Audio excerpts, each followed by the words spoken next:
Hello everybody, it is Al Night, it is Brony time, and welcome back to Let's Play Apologists to Say's Eternity Trilogy.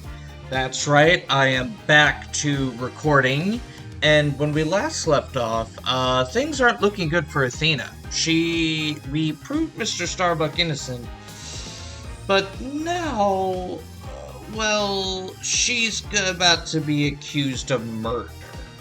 So, we're obviously going to have to figure out what exactly is going on. So, I'd say we get right back to where we left off.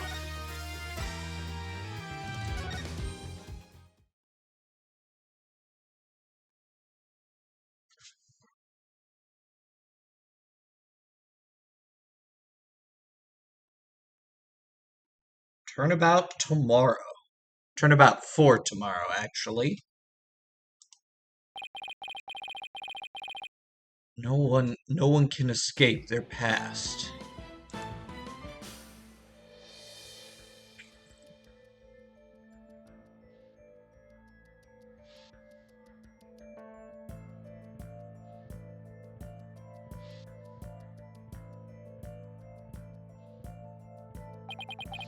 The sins we've committed, and the sadness we've caused.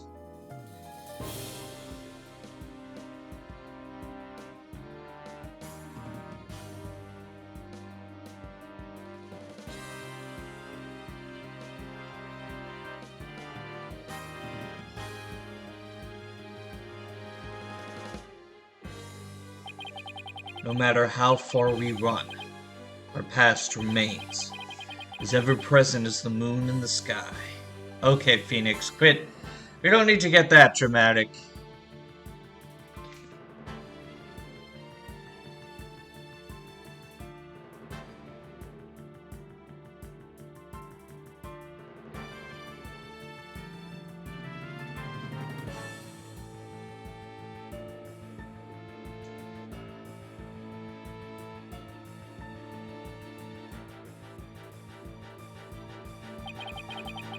It looms in wait for the day when we are forced to face it.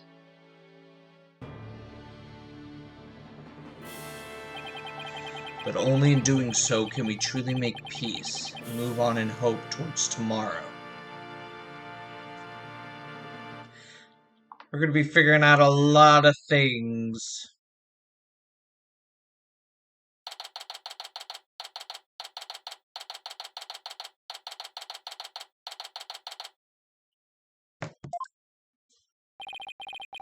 They took Athena from the courtroom, straight to the station.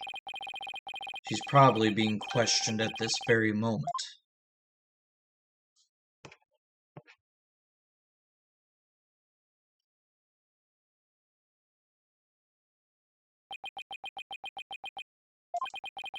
After this past year, I took it for granted that those two would always be here.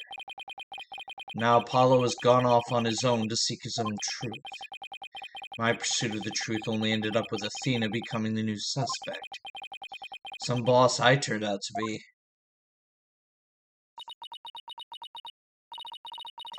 It's even quieter in here than usual. Yeah, it seems so empty too. I just don't get it, Daddy. All of your reasoning during the trial seemed perfectly solid. Yeah, and I still believe it was. At least, based on what we know.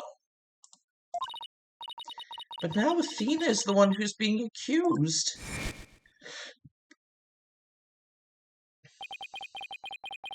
During the trial for the bombing and murder that occurred at the Cosmos Space Center. Of course, this starts when I'm recording. The lighter used by the real culprit was found. This lighter proved the defendant Solomon Starbuck innocent. But Athena's prints were found on it instead. She was subsequently arrested for the murder. But Athena couldn't have done it. It just doesn't make any sense. No, none of it does. I've been racking my brain, but I just can't figure it out. Ah, Where's the flaw in my reasoning? What have I got wrong in this case? You know, Daddy, if Athena was here, she wouldn't just be sitting around thinking. She'd be out there doing something. You are going to defend Athena, right, Daddy? Of course I will. And thanks, Trucy. I needed that push. Trucy's right. The trial is tomorrow. There's no time to waste. Tomorrow?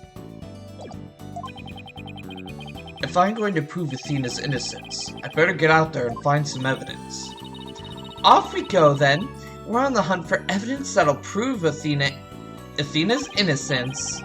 Great, but before we go, I'd better tidy up the evidence I have on hand. Athena's probably still in the middle of being questioned. So Trucy's right. The thing to start with is talking to people at the Space Center.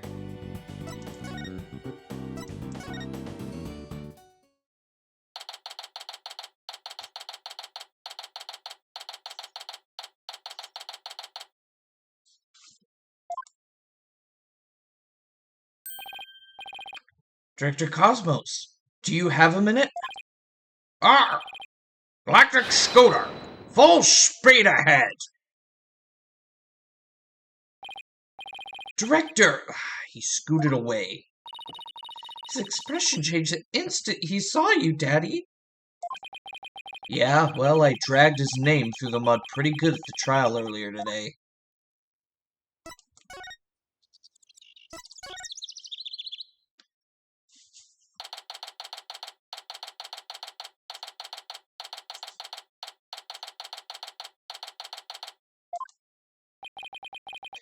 You're here only yesterday. Oh, hey. Mr. Starbuck, you've been released, huh? Yep, and I came straight here. This is all thanks to you and your team, Mr. Wright. You've given me a second chance to fly into space again. I can't thank you enough. Except...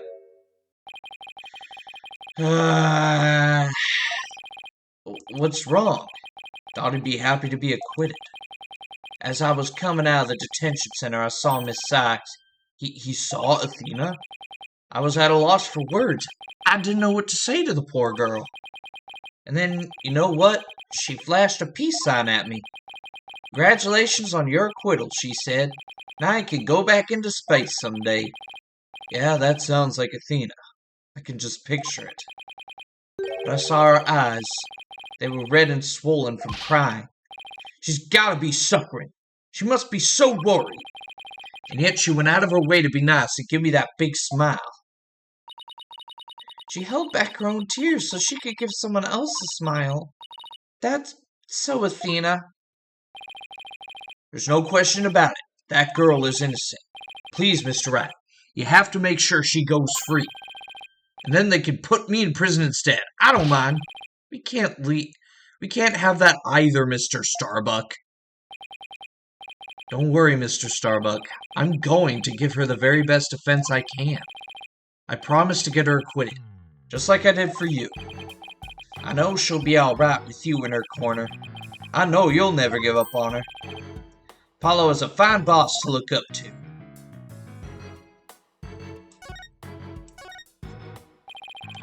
I still can't believe Launchpad 1 was switched with the Space Museum. What could have made Director Cosmos do such a thing? I haven't the foggiest idea. So, there never was going to be a launch that day. Not from the very beginning. I wonder if Clay knew. I imagine he must have. Surely would have noticed when he went to board the rocket. It's pathetic to think I was the only one who got taken in. But I guess that's about how it goes. You're worthless. You're worth less than space debris. Is he going to be alright, Daddy? His expression looks as dark as a black hole. Well, that's just how he is. Mr. Starbuck, do you remember anything about the murderer? Not really. I only saw a shadowy figure in the dark after all. Yeah, I guess that was a little too much to hope for. Hey, I heard something from the police, though. They said they never did find a 10 caliber gun down that trash chute. Just as I thought. The culprit must have carried it away with them when they escaped. So, was this person you saw holding a gun Mr. Starbuck? I couldn't really tell. I read that wrong most definitely, but it wasn't Athena, right? Could you tell if the person was male or female, tall or short? I can't even tell you that much. Man, I'm useless. When the culprit opened the door and some light came in, I should have been able to see. The door. Ah, yes. As I recall, they opened the door here as they made their escape.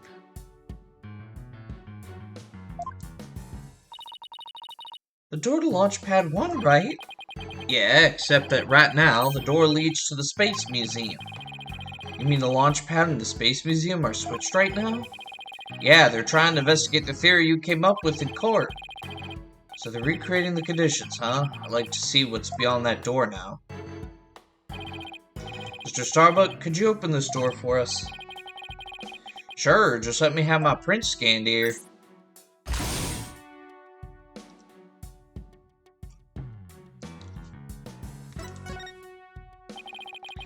Do the launch pads get switched back and forth a lot? Well, back when the Space Museum was Launchpad 2, they used to switch the pads around at times. These days, Launchpad 2 is only used as a tourist attraction, right? Right, because quite frankly, the Space Center needs the money. I hear you. Times sure are tough. Daddy, let's go check out what's beyond that door. Sure, let's go. Hey, why don't I come along? I could show you around. What? Huh? I wonder what these dead leaves are doing here. Maybe they were stuck to the bottom of somebody's shoes. There are lots of trees around the Space Center. She's right. It's a modern state-of-the-art building, but it's surrounded by trees. But I don't know. If they were stuck to the bottom of somebody's shoes, wouldn't they look more crushed up? These don't look like they've been stepped on. Maybe there's some kind of secret hatch in the corridor, and they came in that way. Not everything is set up like a magician's stage, you know.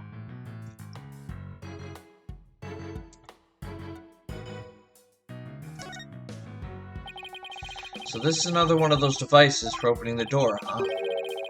Yep, but this one doesn't require fingerprint verification. You just hit the button and open sesame. So when you and Clay went through here, you didn't need to show your prints either? That's right, Trucy. Just like how the culprit didn't need to scan their prints. They escaped back out of the Space Museum corridor into Boarding Lounge 2. Well, I don't see anything else that jumps out at me. And I imagine this corridor is built exactly like the Launchpad 1 corridor.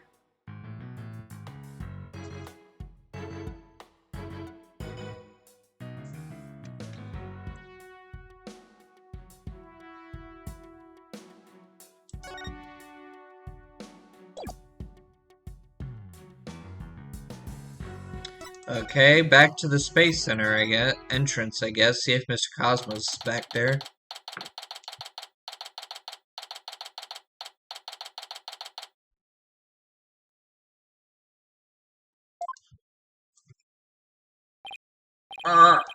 Curse the wretch who sullied my good name! Reverse course and full speed away! Director Cosmos, wait. I'll handle this, Daddy. Take that! Ah! The mobility system has been compromised! Trucy's knife though was a direct hit to one of his tires. And the streak continues. Maybe I should have kept a closer watch on what tricks she's been practicing. My dear old battleship, we fought many a skirmish together. It has been an honor. Daddy, he's going to blow that thing up. Nah, I bet all that button will do is make it go haywire again. Very well. I surrender. As a prisoner of war, I expect to be treated honorably. Director Cosmos, when you were talking in court about switching the launch pads, You used your right to remain silent about it, the reason as to why.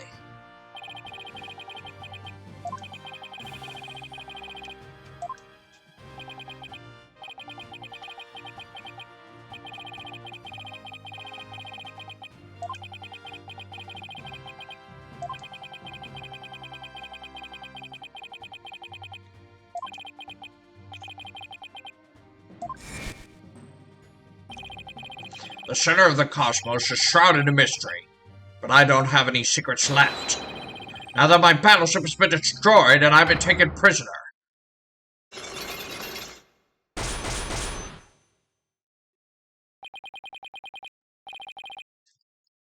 No secrets left, huh?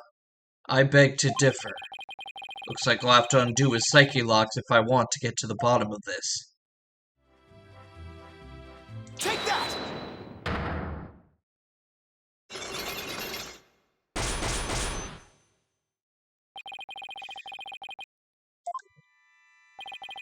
I want you to tell me everything you're hiding about the switching of the 2 launch pads.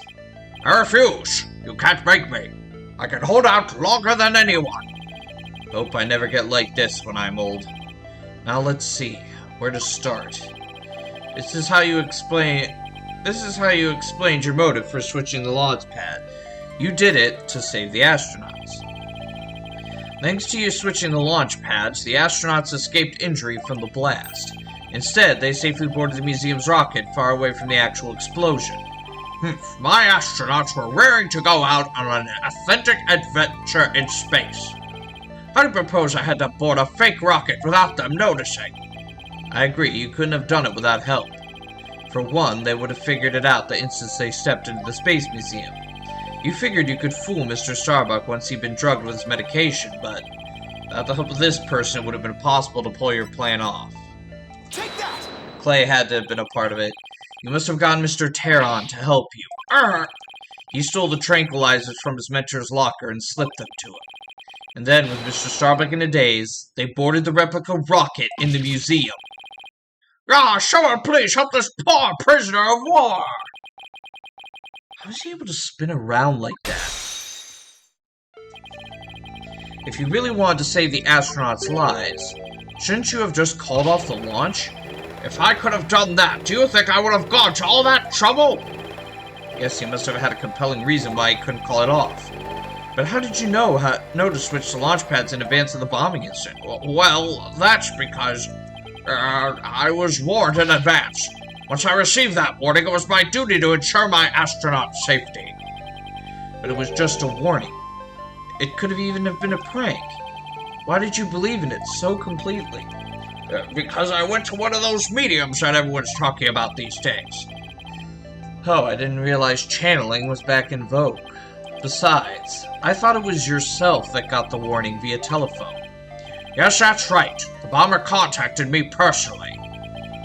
My battleship is equipped with a special advanced communication system, you see. AKA a regular old telephone. It's been a while. Planning another launch? See, you haven't learned. I'll never forget the terror I felt when I received that call. The bomber said it's been a while, and that was enough to make you take the threat seriously. Perhaps Director Cosmos took the threat so seriously because the Space Center had been involved in a bombing once before? Maybe. The culprit in the current case is the same person who was involved in the incident.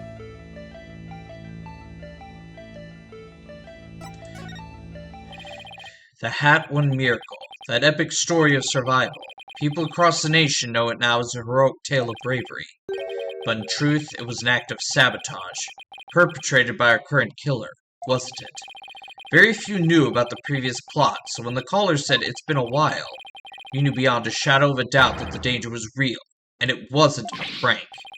God, didn't everyone ever tell you to go easy on the ex-servicemen?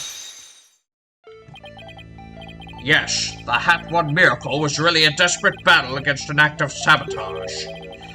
I even lost the life of one of my staff members in the fight. Sabotage? Murder? So this is the ugly truth behind the Hat One Miracle. I let my guard down. I thought the saboteur had been caught, and that case was closed. Huh? Wait a minute. The murder at the Space Center 7 years ago. This must have been the person Director Cosmos thought was the culprit. Take that! Simon Blackwell, the murder suspect in a case that happened here 7 years ago. The place and time of the two incidents, the murder and the sabotage, were the same. So you thought that he committed both crimes, but while Prosecutor Blackwell is behind bars, you got another threatening call. If the culprit this time is the same as 7 years ago, then it isn't Simon Blackwell. Realizing that, you were shaken. It meant the true culprit's been running free all this time. Yeah, how do you keep seeing straight through me?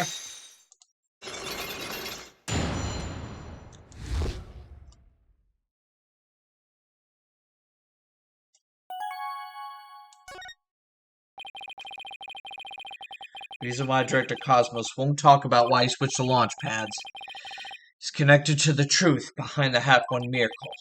The sabotage and murder that happened at the Space Center 7 years ago. Director Cosmos, tell us what you're hiding.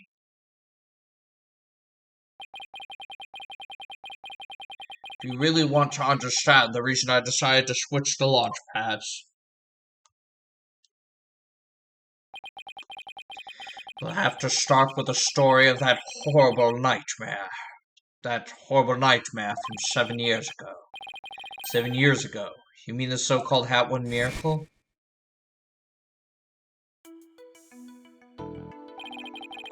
The launch went smoothly, but once the ship entered outer space, then the troubles began. It was all the handiwork of a certain person and their evil scheme. So Mr. Starbuck's traumatic experience wasn't accidental. Not only that, but before the launch, a very valuable piece of moon rock was stolen. That wasn't the worst of it. One of my staff members was murdered. Wow, I had no idea such awful events were behind that exciting story of space heroism. All that, in spite of the Space Center having very strict security in those days. All personal effects were examined thoroughly, coming or going. You couldn't even smuggle a withered old leaf through those checkpoints. So, do you have any clue who is responsible for the sabotage? At the very least, I know it wasn't Simon Blackwell. I don't know enough to identify the true culprit, but it's clear what that person is. To put it simply, a spy. A spy? You mean somebody who infiltrates a foreign country? Carries out dangerous missions? And always gets the girl? Someone's watching way too many late-night movies. Well, I guess if we're talking about blowing up a rocket, stealing research material, it's not all that surprising that a spy would be behind it all.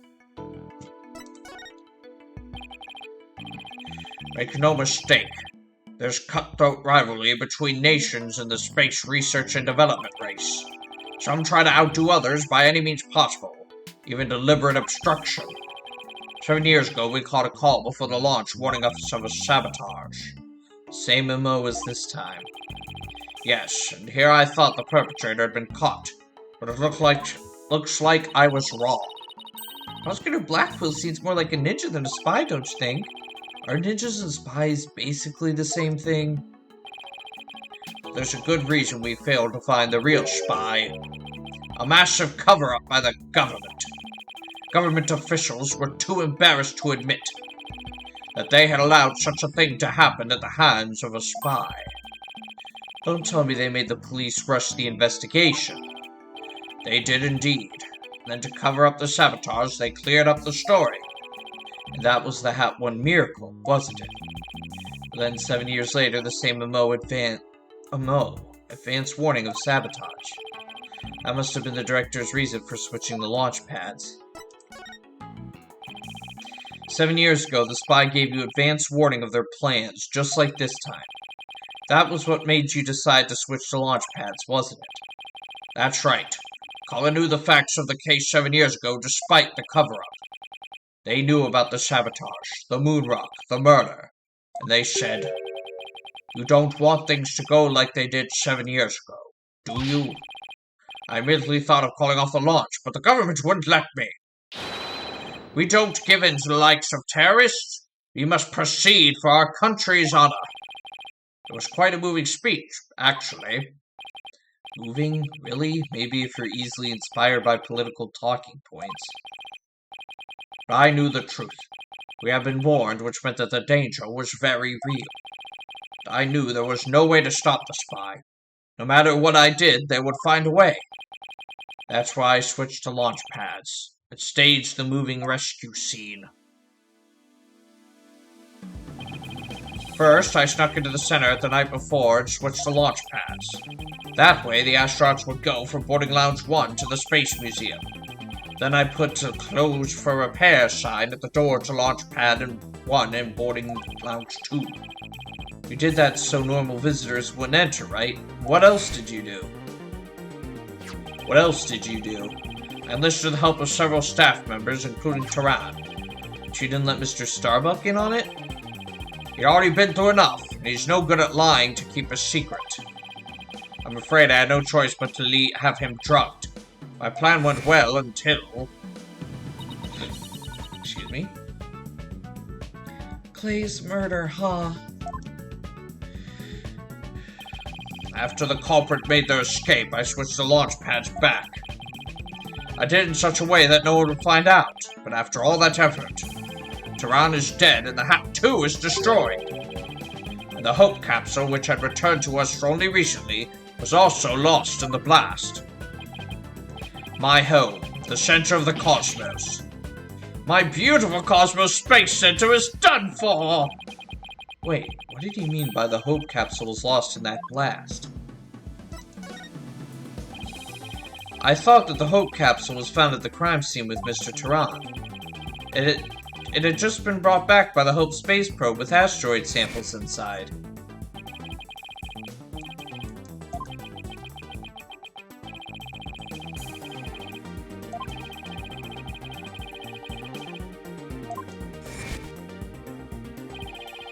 The capsule was being held in a safe in Launch Pad 1, but I gave it to Tehran before the incident so it wouldn't be destroyed in the explosion.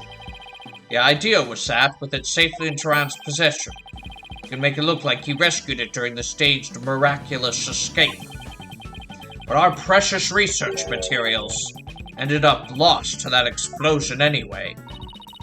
But I thought Clay was supposed to keep it safe. You misunderstand. The Launchpad explosion wasn't the one the capsule was lost to. It was lost after the police confiscated it as evidence. It was the courtroom bombing from the other day. The capsule was there in the courtroom as evidence and was blown to smithereens. Yet another casualty of that blast. Ultimately, I think the culprit may have known about the switching of the launch pads. But what? How? The police found a wiretapping device during their investigation today. A bug aboard my battleship. A tap on my advanced communication system. A wire on that phone. Yes, a wire on this very phone.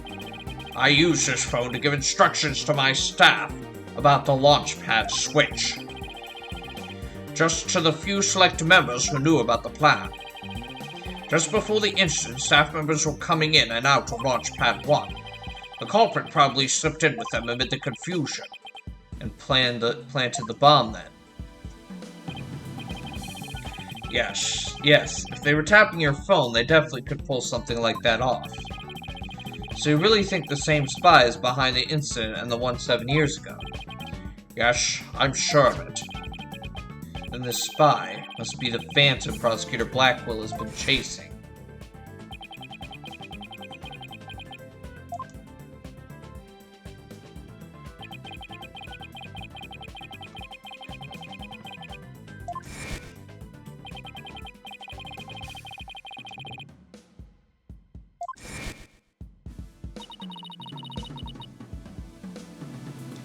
So, if we can find this phantom... That's right, we can clear Athena's name. Then there's the matter of Prosecutor Blackwell, too. What about him? Well, if the culprit of 7 years ago is the same person as in the current incident, it would mean Prosecutor Blackwell is innocent. That's still an if, though.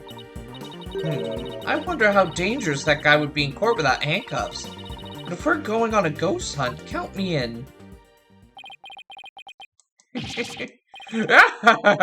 all over for me. Spin, spin, whirl, whirl, I'm done for. The center of the cosmos is doomed. Do you think he's going to be alright, Daddy? Well, at least he'll be in good company. There must be planets out there he could spin with. Which reminds me, I'd like to delve a little deeper into the Hat 1 mission, too. You want to learn more? Start with the Space Museum. There's a Hat 1 exhibit there. Oh, don't mind me. I'll just keep spinning here and see how the cosmos unfolds.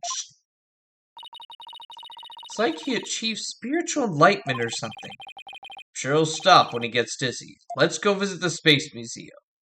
And we will visit the Space Museum next time on Dual Destinies. Alright, so here we go. We learned a lot about what exactly happened, the switching of the launch pads, as well as that the Hat 1 vehicle was actually a story of sabotage. Interesting. I have a feeling the culprit has to be Blackwell's sister at this point. But I guess we'll see. But until then, thank you all for watching. Please like, comment, and subscribe to Brony Time for more content, especially more Dual Destinies. Also, make sure to share this video far and wide so we can get as many eyes on the series as possible. I will be back to recording whenever I get the chance, and now that I'm in my own domain, I kind of have more agency over when I do it, so you'll probably see a little more videos at times. But that's it. I will see you.